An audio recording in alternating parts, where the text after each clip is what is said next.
Dirk Nowitzki. Yogi's hands right now. A 2 to tie, a 3 to win the game. And it will be Dirk taking the 3. And Kevin Garnett. Posey for 3. Back of the rim. Garnett on the slam follow. Two of the greatest players to play at their position and two of the greatest players to play in the NBA in general. Dirk being on 12 All-NBA teams, a one-time MVP and one-time Finals MVP, and 14-time All-Star. While KG being on 9 All-NBA teams, being a one-time MVP, and contrary to Dirk, he has a Defensive Player of the Year and 12 All-Defensive teams on his resume. Along with KG's career averages being 17 points per game, 10 rebounds per game, with 4 assists on 49% from the field, 27% from 3, and 78% from the free throw line. While Dirk's career averages being 21 points per game, 7.5 rebounds per game, and 2.5 assists on 47% from the field, 38% from 3, and 88% from the free throw line. So now that I'm done telling you their career accolades and their statistics, let me explain to you why this 7-foot Justin Timberlake is better than KG. Dirk, being one of the greatest scorers to ever touch a basketball, has scored almost 5,000 more points than KG, ranking 6th all-time in points scored and 8th all-time in rebounds, which he is higher than KG on both those lists. He's number 7 in win shares all-time, ahead of the likes of Kobe Bryant, Shaquille O'Neal, Oscar Robertson, and yes, your king, LeBron James. And if you want to say, well, what about their effectiveness in the playoffs, Horizon? Because that's what matters to you. You don't want to hear about no regular season bullshit. KG's career points per game in the playoffs goes up by 1, his rebounds stayed the same, and his assists dropped by 1, while his true shooting dropped in the playoffs. While Dirk, on the other hand, his points per game went up from 21 to 25, his rebounds per game went from 7.5 to 10, and his assists stayed the same, with his true shooting staying the same. By the way, his true shooting is 61%. So Dirk's production increased, while you could argue KG's got worse. Let's just take a look at both of their MVP seasons and put them up against each other. If I were to look at Dirk's MVP season and KG's MVP season, I would take Dirk's MVP season over KG's, seeming that the offense he's providing at the efficiency he's doing it, 25, 9, and 3 on 50, 40, 90 shooting, while leading his team to 67 wins as a 7-footer, while also leading his team to the 2nd best offense in the league and the number 5 defense in the league. And the 2 seasons prior to him winning MVP, he was 3rd in MVP voting. And I could argue he should have Mr. Steve's MVP in 05, but I don't have time to talk about that man right now. And I know what you're saying in the comment section. Horizon, KG's better on defense. KG's better on defense. Yes, I know KG's better on defense. I'm well aware. I'm not stupid. But the offensive gap is as wide as the defensive gap is between these two. And if you even made it to this part of the video, because y'all think y'all slick, I see the retention on this video. You're probably saying, oh, but Horizon, Dirk had way better teammates than KG. Yes, dummy, I'm well aware KG didn't play with that many of good guys when he was in Minnesota, but the argument doesn't stop there. Talk about when he left. Talk about when he played with Rondo, Ray Allen, Paul Pierce, which was the first super team of the modern era. While Dirk in his tenure with the Mavericks never put an all-NBA teammate around Dirk except Mr. Steve, and that was only for 2 seasons. And from 2005 to 2018, he only had 2 All-Stars on his team, one of them being 37-year-old Jason Kidd, who was an injury replacement All-Star, so that shit don't even fucking count, and Josh Howard in 2007. This shit is actually trash. It's trash. I'm playing, bro. It's actually ass. So in that time, having only 2 All-Star players, somehow he was still able to lead his team to 10 straight 50-win seasons between the years of 2001 and 2011.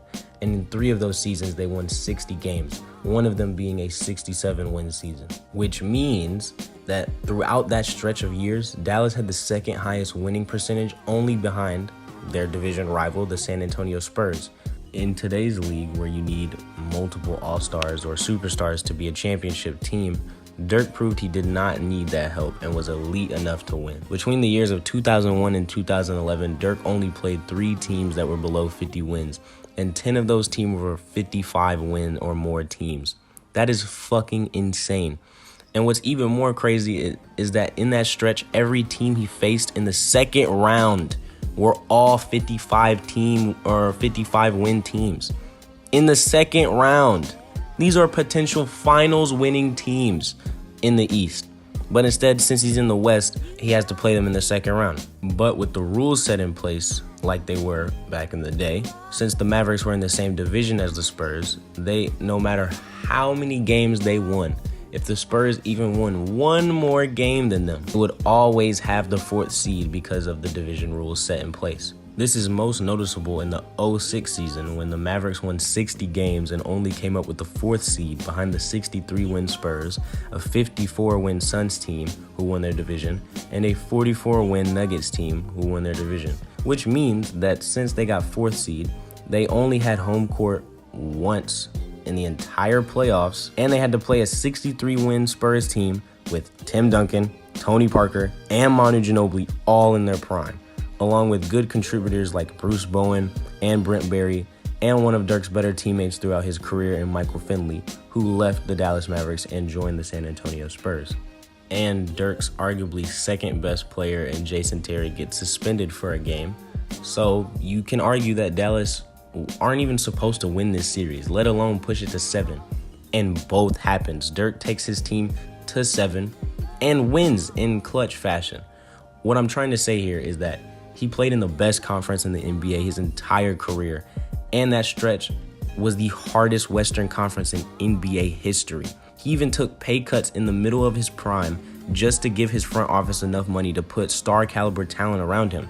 If you look at this chart, you'll see that Dirk made the max salary allowable under the NBA salary cap from the 01 to 2010 seasons and missed out on $80 million just to make his team better. And what did Dallas do with this gift sent down from the heavens by Dirk fucking Jesus Nowitzki himself? They signed Chandler Parsons.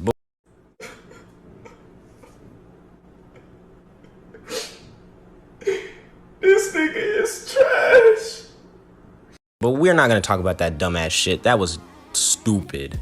And even if you want to talk about their championship seasons when they were both considerably older, KG was averaging 18, 9, and 3 on 58 true shooting, while Dirk was averaging 23, 7, and 2 on 61 true shooting, with that going up to 27, 9, and 2 on the same true shooting, while arguably having one of, if not his best single series run against the Thunder on his way to having the greatest playoff run in NBA history, which, by the way, he had his greatest single playoff run against guess who?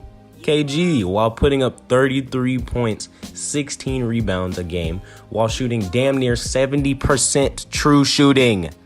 He's 7 foot. What the fuck he's from Germany. What is going on? And outplaying him in every single game. And the elite scoring ability to me outweighs the defensive effectiveness and less scoring output KG brings to the team. And even when they got older and their athleticism started to leave them, KG's production plummeted while Dirk stayed the same and slowly trailed down the older and older. All you have to do is put the right defensive pieces around and give him the ball. And that's all you need to do to succeed. And that's exactly what happened when they won.